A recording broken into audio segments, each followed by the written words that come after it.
To talk about the intense state of politics right now, we have Charlie Kirk, founder and president of Turning Point USA, and Candace Owens, Turning Point's communications director. They're in Washington to meet with the president. Welcome to you two. Can I just first ask, what is this event, and what are we going to be seeing the next couple of days here in D.C.?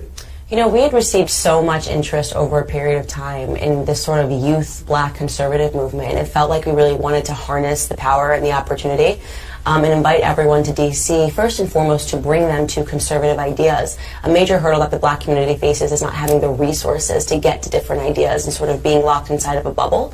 And having them listen to speakers that they perhaps haven't heard before, Dr. Ben Carson, Larry Elder, people who are routinely mocked in our community.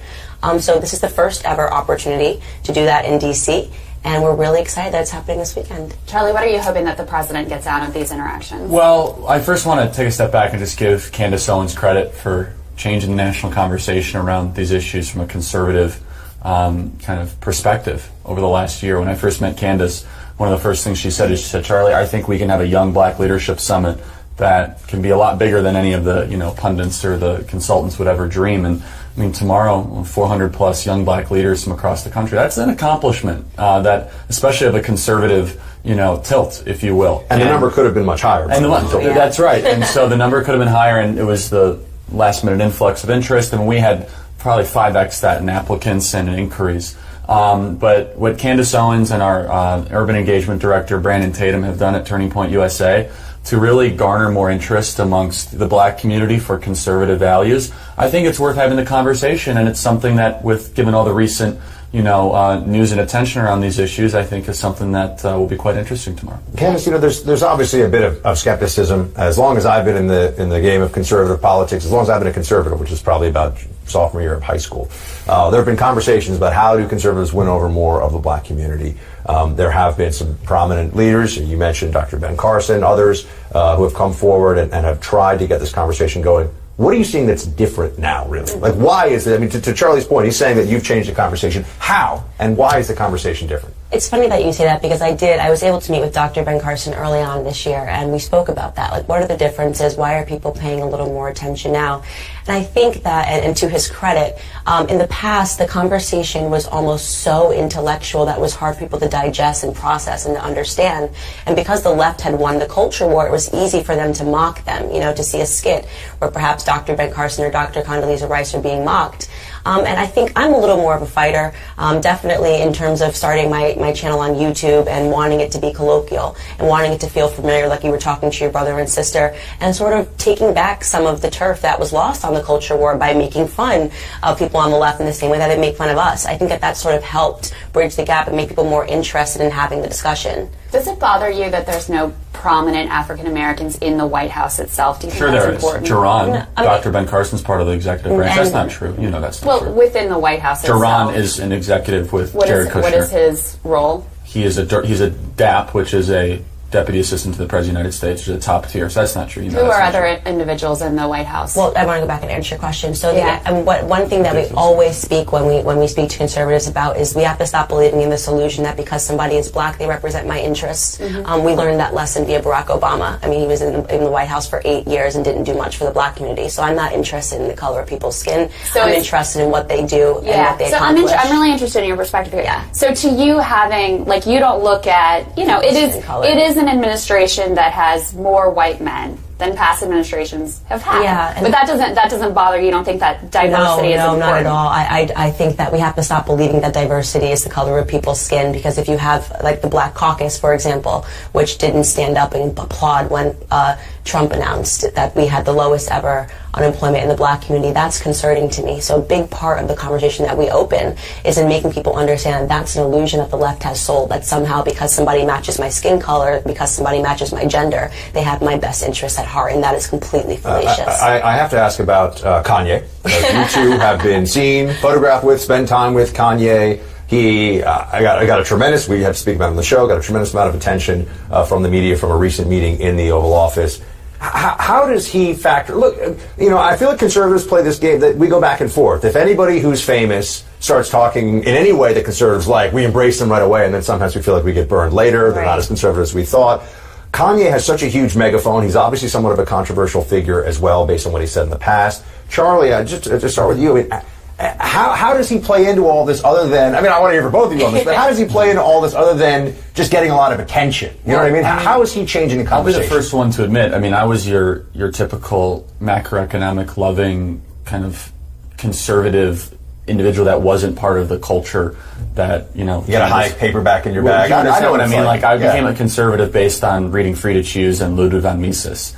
And I think it's amazing that someone like Kanye West is broadening the conversation. And it was Candace that opened my eyes to this. And I wasn't that I was resistant, but I was like, really, Candace? Like, wait, what do you mean that we can? She said, no, you don't understand. From one of the first times I met Candace said, Charlie, Kanye West can change the national conversation around these issues, and I think that he's more of a Trump supporter than people give credit. In fact, Candace is on record with our friend Dave Rubin saying this back in September of 2017, kind of predicting the Kanye movement, I guess you could say. the Kanye movement. Kanye movement, yeah. I'm going to use that word, and I think that's true. I've sort of followed Kanye's career for a very long time, so when I was asked that question of who I admire, I said Kanye West, because he's always been, long before Donald Trump came down the escalator, it was Kanye West that's been the battering ram against political correctness, and I knew that someone with his personality wasn't going to be able to exist comfortably on the left anymore, because we are now being told what to think, how we have to think, who we have to love, who we have to hate, and that's not comfortable for anybody that's an artist, and their stranglehold on culture is really what Kanye is sort of taking a stab at. Now, I want to be clear, based off of my conversations with him, he's not a Republican, you know, and I think that that's an important thing to distinguish and to make clear, distinction to make, because in many ways I've said I'm not a Republican either, but he is a free thinker, and he values ideas, and unfortunately, if you believe in the ability to think and to have a dialogue, that is a position that's on the right today. So, Candace, I do want to ask you about news of the day. Obviously, we have all these explosive devices that have been sent to prominent critics of this administration. Right. And in a tweet, you originally said you thought there was zero chance conservatives sent bombs. I think you took that tweet down. Yeah. But you later added, it isn't conservatives that are chasing people down in offices and restaurants. It isn't conservatives that have weaponized sexual assault as a means to political gain. I stand by my opinion that when it comes to political violence, the left is the likely culprit. That's correct. So we've seen that. So you think that it was the left or Democrats who sent these pipe bombs? I think we're all entitled to have an opinion. We don't have any facts surrounding this, and Twitter is a venue where you're allowed to express your opinions and beliefs. And but just to be clear, so that's not based on any facts. That's just your Of course, it couldn't possibly be based on facts. We don't have any evidence other than the fact that they're investigating it. But I'll come to Candace's. I do want to finish this by just saying that it is my belief, when you take a look at the conversation, the things that have gone on, and the increasing violence that's gone on, it has purely been a leftist tactic to stall things, delay the administration, and to fearmonger. So, as a matter of opinion, I do believe that when we get to the resolution, the bottom of this, and we do have facts, we're going to say that this is orchestrated by the left, but by no means is that opinion rooted in any proof, because we don't have anything yet to go off of. I could certainly point to Charlottesville. I could point to other acts that happened. I could point to Dylan Roof. I mean, there's certainly acts of violence that have come from But do you see how far back you have to go to do that? Charlottesville? That's literally starting at the beginning of his administration. Look at all of the things that have gone on. I don't want to have this debate, because ugliness can come from both sides. No, I'm just saying that you brought it up. But I do want to ask you, though. Just answering the question. I mean, you've got a big platform. I do. Right?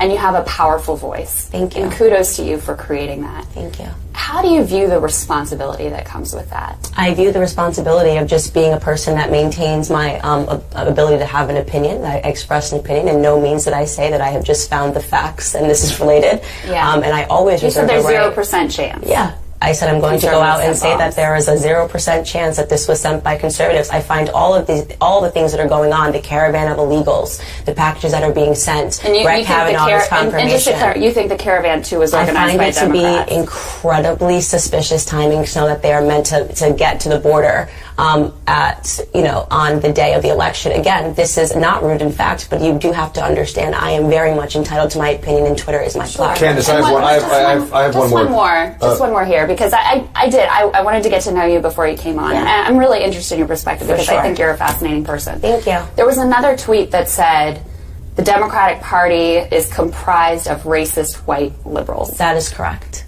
Am I a racist white liberal? Well, let's go back. And let's say, I will say this, that many people in the party are not aware of their own racism. Let's go back to an early part of this conversation where you said to me, are you concerned about the color in the White House? Why would you ask me that question? because you speak about black issues. No, but why would you ask me? Well, let's get to really the nucleus of this. Why did you ask me that question today? Because I'm why did you feel that I needed to be perspective. concerned about that? Because you're bringing a whole group of young African American leaders to the White House. Okay, so this is something that I talk about often, is that in many ways white liberals don't realize that you put on that the racism and the conversations that we have. So you're saying I'm a racist. You haven't let me finish my statement. You keep cutting me off. Go ahead. Okay? The emphasis that you place is always on having a discussion about race. Okay? You guys are insistent on having a conversation about race and telling us that we should see, and implying that we should see race everywhere, and I don't agree with that. If you don't look at me according to the color of my skin, you would simply ask me how I thought that Trump was doing as a president. But instead, you try to drum up a conversation that's surrounded by race by asking me, are there enough black people in the White House? You're bringing a whole group of young black leaders to the White House. Color, I don't. That's something that's important to you. But why are you talking about? Then why make it that you're going to bring young black leaders to the White House? I mean, this is sort of absurd. Because the media, as in the whole, this is absurd. You're bringing this group to the White House. It's not absurd. I'm making perfect sense. I just want to be clear. Yeah. I just want to be clear. I'm trying to be extremely clear with you. I know. Bringing the black conservatives to the White House. You view me as a racist white I think liberal. that you're not. First off, you put those words in my mouth, and you keep saying it. So you tweeted it. I said that the Democrat Party is comprised of racist white liberals. Is every person in the party racist? No, but you're not aware of the fact that you put these racist tones out into the media. This is why we have to bring the black conservatives to the president, because you create a narrative when you're on TV like you did today. I'm going to have you on radio later because I have questions for you as well. But we actually have to get out of the segment now. Do you think that language is helpful, though? I mean, just in terms of the national conversation. I could ask you, do you think it's helpful to ask me, just because I'm a black woman, if I'm comfortable with the amount of color that's on the administration? Do you think that that's helpful? I think it's helpful and interesting to know your perspective. It's not. It's you just trying to create an undertone that Donald Trump is racist, and it's wrong. Yeah. Okay. That to me is the reason why. Listen, no. I just want to say. You're looking at me on the basis of my skin color and making a bunch of, making a bunch of deductions. I did not. You said that, and you can run the tape back. I want to say, look, here's what I want to say. You quoted a tweet, and then you made it about me. I appreciate. You were not added, but you were not added in that tweet. So do not say that I called you that, because that's dishonest. And we are on TV. So you can run. Racist. Okay, so I did not call you a racist. You're using the typical leftist tactic of trying to make yourself a victim, which is not what I want. No, but we're actually well beyond time. Well, she's making herself a victim and pretending that I came here and called her racist. So this is a typical leftist tactic. That we not demonize our opponents. And I think it's important that you not demonize my president. And one thing that I try very hard to do is to criticize the policies and criticize people who are in positions of power. I'm not sure how you were doing that by pointing out the color in the administration. But not to criticize the people who support the president. You literally spoke That's something I try very hard to do. But you're not doing a very good job of it. And I think it's really important. I think it's really important that you be aware that just because I'm a black woman, you don't need to ask me a question as basic enough as saying how much color is in the administration. It's a problem to demonize our fellow Americans? I think what's problematic is that you are creating a simulation that is dishonest, that is accusing our president of being racist based off of the color of the people that are in the... That's exactly what you asked me a question. That's what you implied. Okay. I actually really appreciate you two coming in very much. And I look forward to getting to ask you some questions of my own at some point later on. And we're going to have to end the segment there. But thank you, and good luck at the White House today, and thank you for bringing